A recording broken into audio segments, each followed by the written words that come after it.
Assalamualaikum warahmatullahi wabarakatuh. Selamat pagi. Pertama-tama, marilah kita panjatkan puji syukur kehadirat Allah Subhanahu wa taala karena telah memberikan rahmat sehingga kita dapat berkumpul di presentasi pagi ini. Perkenalkan, nama saya Daniel Pramudesiri yang akan bertugas sebagai moderator dalam diskusi kasus diet DM.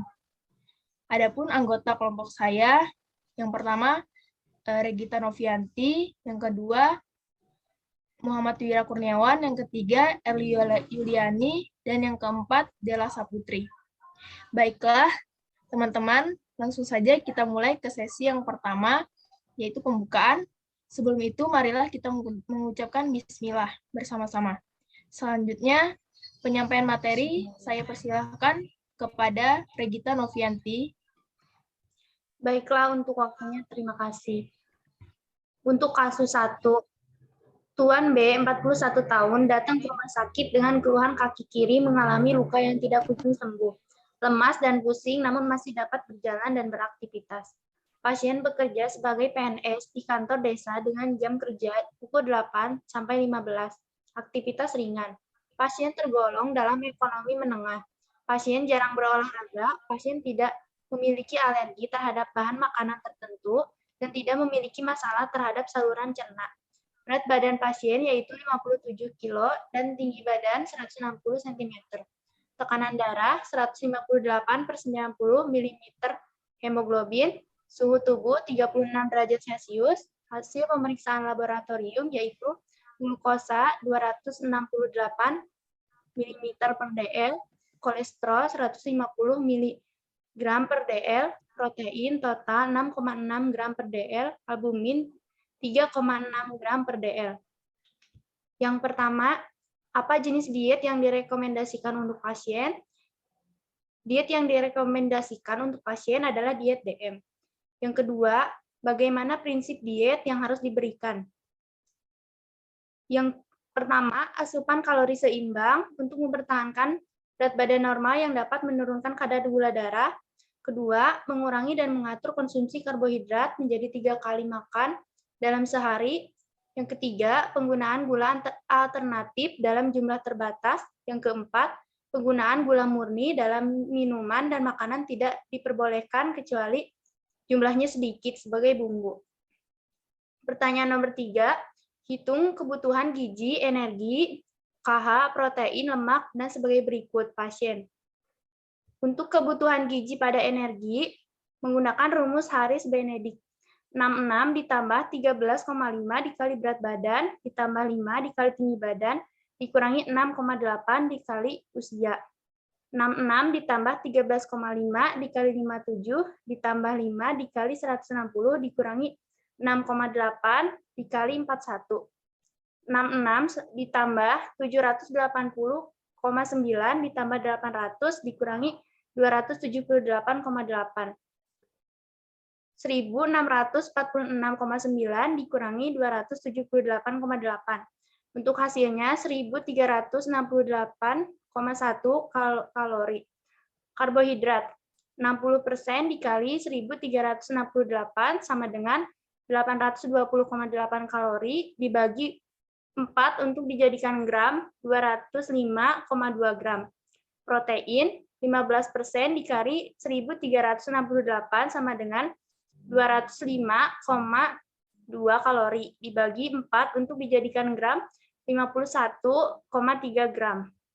Lemak 15% dikali 1368 sama dengan 205,2 dibagi 9 untuk dijadikan gram, 22,8 gram.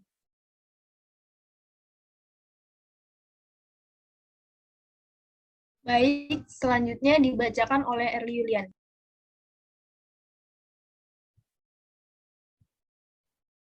Baik, terima kasih. Saya akan melanjutkan presentasi dari sebelumnya, yaitu poin yang keempat, buatlah contoh menu sehari pasien sesuai dengan kebutuhan gizinya.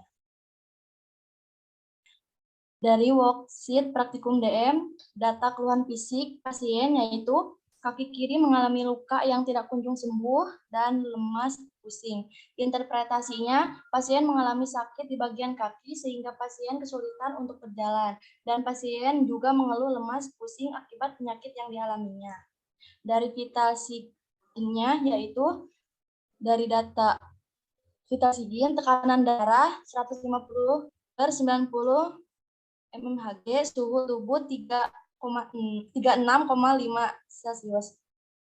Interpretasinya yaitu tekanan darah menunjukkan tekanan darah tinggi dan suhu tubuh normal. Data dari nilai laboratorium, glukosa 260 mg per dl, kolesterol 150 mg per dl, protein total 6,6 gram per dl, albumin 3,6 gram per dl. Interpretasinya yaitu pemeriksaan glukosa pasien melebihi batas normal, kolesterol pasien normal, protein total normal, albumin pasien normal. Tujuan dietnya yaitu yang pertama, mempertahankan kadar glukosa supaya mendekati normal dengan menyeimbangkan asupan makanan dengan insulin, obat penurun glukosa, oral, dan aktivitas fisik. Poin yang kedua yaitu mencapai dan mempertahankan kadar lipida serum normal. Poin yang ketiga yaitu memberi cukup energi untuk mempertahankan atau mencapai berat badan normal. Untuk mempertahankan berat badan normal yang dapat menurunkan kadar gula darah. Poin yang kedua yaitu mengurangi dan mengatur konsumsi karbohidrat menjadi 3 kali makan dalam sehari. Poin yang ketiga, menggunakan gula alternatif dalam jumlah terbatas. Dan yang keempat, menggunakan gula murni dalam minuman dan makanan tidak diperbolehkan kecuali jumlahnya sedikit sebagai bumbu.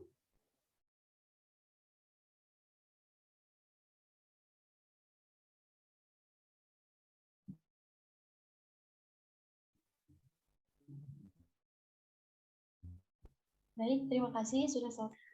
Baik, selanjutnya dipersilakan kepada Muhammad Wira Kurniawan. Baik, selanjutnya saya akan membacakan kebutuhan gizi pasien. BMR. BMR laki-laki 66,5 ditambah 13,7 kali 57 ditambah 5 kali 160 kurangi 6,8 kali 41 sama dengan 189,4. Koreksi aktivitas. Pasien masih dapat beraktivitas dan berjalan. Koreksi stres. Pasien mengeluh penyakitnya tidak kunjung sembuh sehingga menyebabkan pasien selalu berpikir berlebihan mengenai kondisinya. Koreksi usia. Pasien dengan usia 41 tahun yang menderita penyakit diabetes mellitus. TDEE kebutuhan energi sehari. Kebutuhan energi sehari pasien yaitu 1.368,1 kalori. Proteinnya, kebutuhan protein pasien yaitu 205,2 kalori yang dihitung dalam gram menjadi 51,3 gram.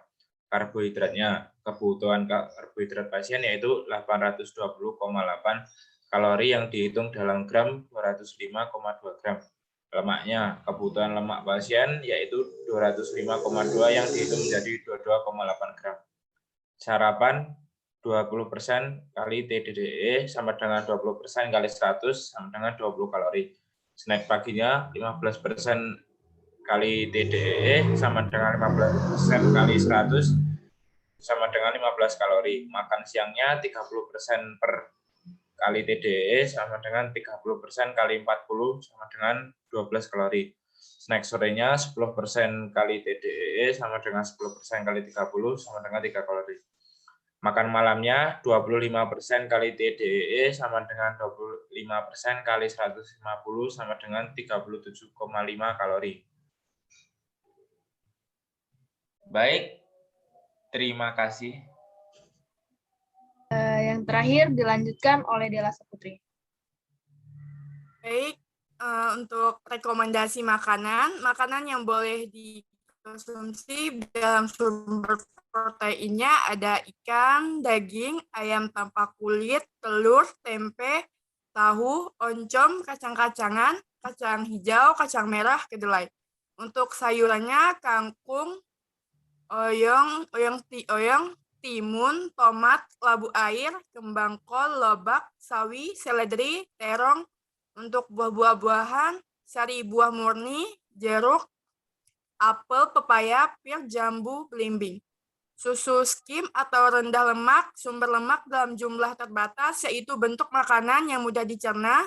Makanan terutama diolah dengan cara dipanggang, dikukus, disetup, direbus, dan dibakar. Untuk makanan yang dibatasi dalam sumber hidrat, arang, ada nasi, nasi tim, bubur, roti, gandum, pasta, jagung, kentang, ubi, dan talas.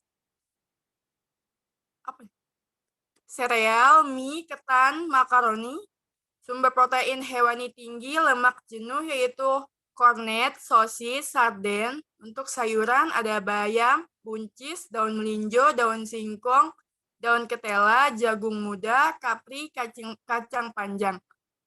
Buah-buahan ada nanas, anggur, mangga, sirsak, pisang, alpukat, sawo.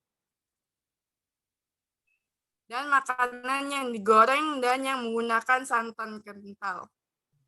Untuk makanan yang dihindari yaitu gula pasir, gula merah, gula batu, madu.